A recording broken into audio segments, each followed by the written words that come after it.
अस्सलाम वालेकुम। मार्केट की समरी स्टार्ट करने से पहले 2-3 चीज़ें मैं डिस्कस करना चाहता हूँ। सबसे पहले कल एक सब्सक्राइबर ने कमेंट किया कि ये कह रहे हैं कि आप कहते हैं कि चार्ट पर सब कुछ नज़र आता है, प्लीज़ पीआईए एचसीएलए का चार्ट डिस्कस करें। इसमें तो ना कोई अलर्ट कैंडल बनी है, ना 50 मूविंग एवरेज ऊपर गया है, ना 200 की मूविंग एवरेज ऊपर गया है, ना कोई डाइवर्जन हुई है, कुछ भी नहीं हुआ। आरएसआई 60 से भी ऊपर नहीं गया और आज 29 रुपये पर अपर लॉक क्लोज हो गया। पीआईए कल का ये वाक़या है। तो सबसे पहले तो हम इसको क्या करते हैं जी, हम सबसे पहले क्या करते हैं, सबसे पहले हम पीआईए का चार्ट डिस्कस कर लेते हैं। तो ये देखें जी, पीआईए का चार्ट है और पीआईए का इस पूरे इसके अंदर जो अभी रिसेंट जो तेज़ी है, इसमें ये पीआईए 15 अक्टूबर 2025 को 22 रुपये था और ये तकरीबन 100% से ज़्यादा इस पर इंक्रीज़ आया। तकरीबन कोई 2 महीने के अंदर 2 महीने से पहले ये तकरीबन 110-20% जो है ना इसके अंदर इजाफा देखा गया। उसके बाद ये नीचे आना शुरू हो गया। ये एक छोटी सी स्टोरी है। उसके बाद नीचे कहाँ तक आया, ये आया जी ये 26 रुपये तक, यानी कि तकरीबन 50% ड्रॉप हुआ। जहाँ से चला वहीं पर ये वापस आ गया। अच्छा, अब ये आप देखें, हम अगर, मैंने तो खैर कभी नहीं कहा कि चार्ट पर सब कुछ नज़र आता है, बट अगर ये कोई बोलता भी है ना कि चार्ट पर सब कुछ नज़र आता है, तो वो एक जनरल एक स्टेटमेंट है। ऐसा नहीं, कोई चार्ट है, ये कोई जादू वाली चीज़ नहीं है। पहली बात तो ये कि आप ये बात ध्यान में रखें कि ये प्राइस जब तक इसमें प्राइस जब तक बनेगी नहीं, उस वक्त तक प्राइस इस पर नज़र नहीं आएगी। पहली बात तो ये। दूसरी बात ये कि ये नाइज जो होता है ना, नाइज, अगर आप डेली टाइम फ्रेम पर देख रहे हैं तो चार्ट की कुछ और सिचुएशन होगी, वीकली टाइम पर कुछ और इस हालत में नज़र आएगा, 15 मिनट के चार्ट पे कुछ और नज़र आएगा, आवरली टाइम फ्रेम पे कुछ और नज़र आएगा। हर इंसान का चार्ट देखने का जब टाइम फ्रेम इंटरवल चेंज होता है ना, तो चार्ट की शक्ल ही चेंज हो जाती है। कुछ लोग हैं, आप यकीन करें, जो बड़ा पैसा बनाने वाले जो स्टॉक मार्केट में है ना, वो वीकली चार्ट ही देखते हैं, डेली टाइम फ्रेम तो देखते ही नहीं है। वीकली टाइम फ्रेम पे अगर आप देखें, इसकी शक्ल देखें, ये बिल्कुल शक्ल ही चेंज हो गई है इसकी।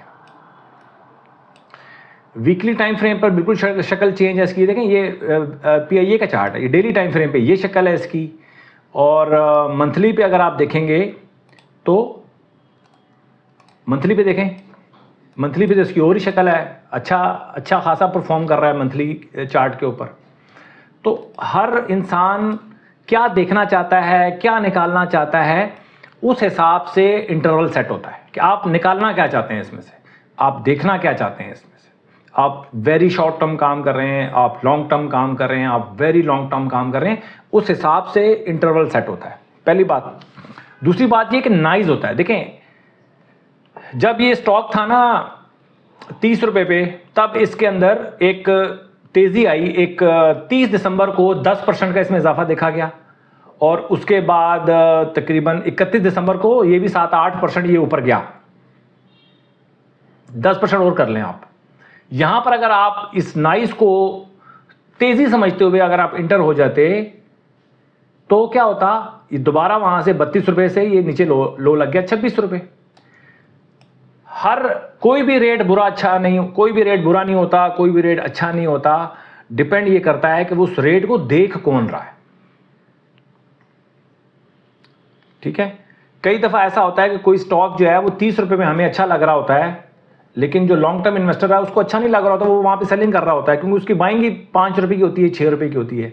हम जो मोमेंटम ट्रेडिंग करने वाले हैं वो 30 रुपए पे आके सारे इकट्ठे होते हैं और सारे बाइंग करना शुरू कर देते हैं 30 रुपए के ऊपर।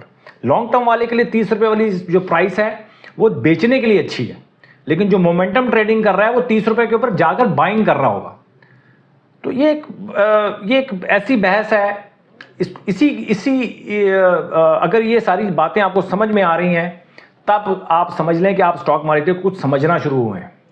ये 1+1=2 वाला फार्मूला नहीं है, ये एक नफ्सियात की गेम है, एक साइकोलॉजी है, टोटल एक साइकोलॉजी है।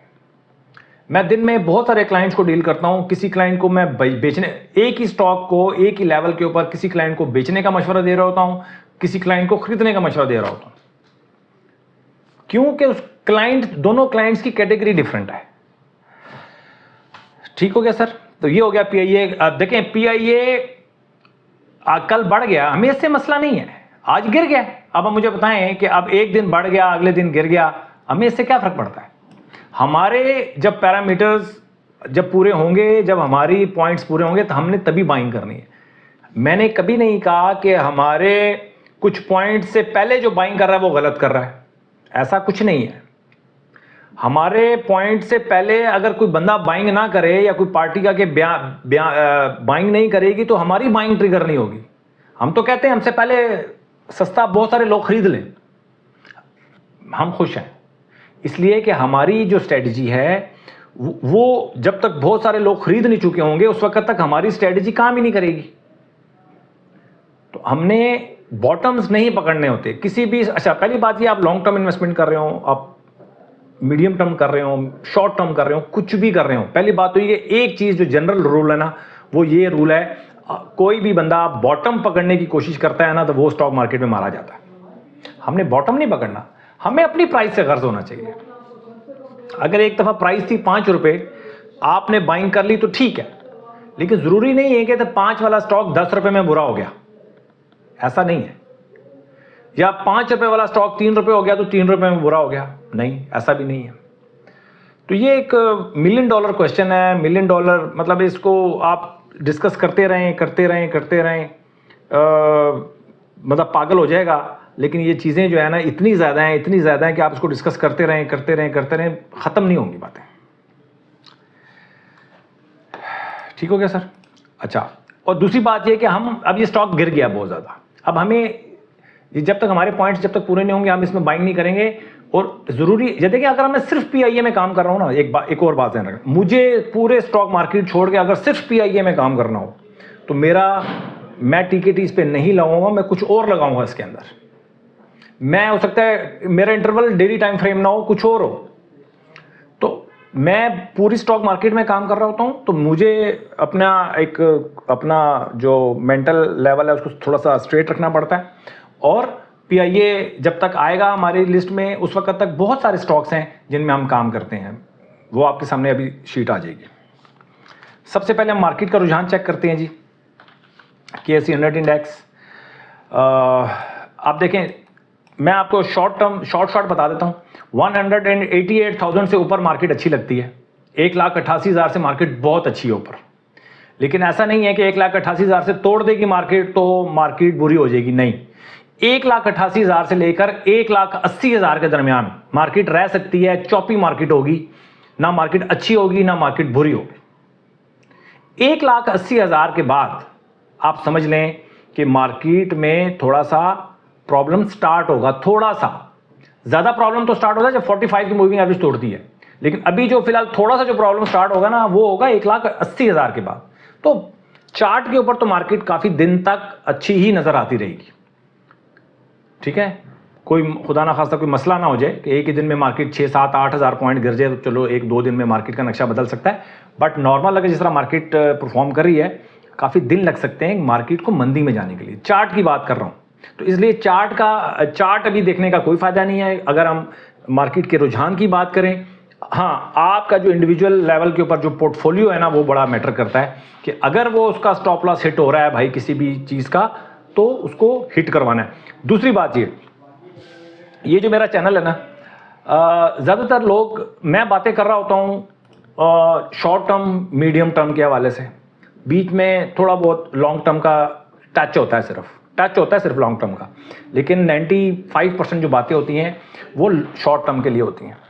और ऑडियंस जो है वो ऑडियंस का माइंड क्लियर नहीं है कि भाई वो शॉर्ट टर्म ट्रेड करना चाहते हैं, वो लॉन्ग टर्म ट्रेड करना चाहते हैं, वो क्या करना चाहते हैं, ऑडियंस क्लियर नहीं है। मैं बिल्कुल क्लियर हूं, मैं बिल्कुल कोशिश करता हूं कि मैं एक स्ट्रेट माइंड के साथ काम करूं ताकि आप लोग समझ सकें कि यार ये वीडियो किसके लिए बन रही है। ये वीडियो बन रही है शॉर्ट टर्म ट्रेडर्स के लिए जो मीडियम टर्म ट्रेड करते हैं, और जो शॉर्ट टर्म और मीडियम टर्म जो ट्रेड करते हैं वो स्टॉप लॉस के साथ करते हैं। अगर आप शॉर्ट टर्म ट्रेड करते हैं, मीडियम टर्म ट्रेड करते हैं, स्टॉप लॉस यूज नहीं करते, तो भाई आप कुछ और कर रहे हैं, आप ट्रेडिंग नहीं कर रहे हैं, आप कुछ और कर रहे हैं। आपके साथ सिंक होना बहुत मुश्किल होगा, नामुमकिन होगा जो लोग शॉर्ट टर्म ट्रेड करते हैं 5, 10, 12, 15% के लिए काम करते हैं और वो स्टॉप लॉस का इस्तेमाल नहीं करते, तो वो कुछ और ही कर रहे हैं। कोई बंदा भी उनके साथ सिंक नहीं कर सकता, कोई भी मेंटोर, कोई भी टीचर, कोई भी कोच उनके साथ सिंक नहीं कर सकता। ये बात आप ध्यान में रखिएगा। बातें थोड़ी सख्त होती हैं लेकिन हैं ये आपके भले की भाई। दूसरी बात, अब हम चलते हैं रिपोर्ट्स की तरफ। रिपोर्ट में सीधी सीधी रिपोर्ट ASL की आज अलर्ट कैंडल बनी है और इसके अलावा जो A+ में जो A में जो स्टॉक्स गए हैं आज, OGDC, वेव्स ऐप जो A+ में डायरेक्ट आए हैं उनमें UBL है, NCPL, K इलेक्ट्रिक, ASL, और A से A+ में जो गया है अटक रिफाइनरी और पाक ऑयल फील्ड। ये स्टॉक्स हैं जी जो हमारे अपवर्ड ट्रेंड में हैं।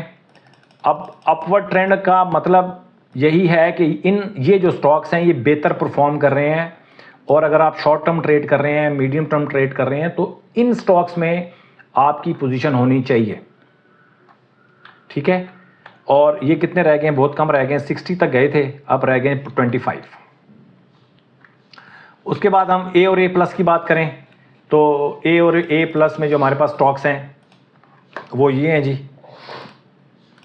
बहुत कम रह गए हैं। ये भी कोई 60 तक गए थे, 54-55 तक गए थे, अब 14 हैं। ठीक है, तो मिला जुला रुझान है मार्केट में। एक काम आपने करना है कि यार आपका स्टॉक जो है ना C में नहीं आना चाहिए। C में आए तो वो स्टॉक अपना स्टॉप लॉस हिट करवा के आ जाना चाहिए मेरे अंदाजे के मुताबिक, और कोशिश करें B तक ही रहें। उसके बाद अगर आपका स्टॉप लॉस हिट होता है, स्टॉप लॉस हिट करवाएं, मार्केट से बाहर आ जाए। K इलेक्ट्रिक में पहले नंबर पे आज जो ज़्यादा से ज़्यादा जो वॉल्यूम हुआ है, सबसे पहले नंबर पे उसमें K इलेक्ट्रिक है। उसके बाद NCPL है, फिर LSEVL है, फिर PIBTL, WTL, NPL छठे नंबर पे, बैंक ऑफ पंजाब सातवें, DSL 8वें, PIA 9th नंबर पे और पेस 10वें नंबर पे। एक कमेंट आया था जी, लोग वो पॉजिटिव कमेंट ही था, बट वो ये कह रहे थे कि यार लोग नए आने वाले आपकी वीडियो के साथ कनेक्ट नहीं हो पाते। तो आज मैंने कोशिश की है कि किसी तरह आसान बातें शुरू में कर लूं, उसके बाद हम थोड़ा सा टेक्निकल बातें शुरू करेंगे। बट जितना आप ये बात नोट कर लें, आप यकीन करें, जितना टेक्निकल मैं आपको बताता हूँ ना, इतना टेक्निकल हर इंसान को होना चाहिए अगर वो स्टॉक मार्केट में इन्वेस्टमेंट करना चाहता है। बहुत आसान है, सिर्फ यहाँ पर ना आपका लॉक लगा हुआ है। आप समझ रहे हैं कि शायद ये बहुत मुश्किल है, आप समझ रहे हैं कि शायद ये इसको मैं नहीं कर सकूँगा, नहीं कर पाऊँगा, या आपके दिमाग में गुड़गुड़ शुरू हो जाती है कि यार ये पता नहीं इतनी चीज़ें कैसे हम इसको हैंडल करेंगे। बहुत आसान है, सिर्फ आपका इरादा चाहिए, इरादा चाहिए। आप इरादा कर लें। 3 से 4 वीडियोज़ हैं, इस वीडियो के डिस्क्रिप्शन में देख लीजिएगा। TKT की 3 से 4 वीडियोज़ हैं, सिंपल चीज़ें मैंने आपको बताई हुई हैं। कोशिश करूँगा कि मैं उसको मज़ीद 1, 2, 4 वीडियोज़ बना के मज़ीद उसको सिंपलीफाई कर सकूँ, लेकिन बहुत इतनी चीज़ें भी अगर आप नहीं करेंगे ना स्टॉक मार्केट में, तो फिर स्टॉक मार्केट में इन्वेस्टमेंट करना मुश्किल हो जाएगा। ठीक हो गया सर?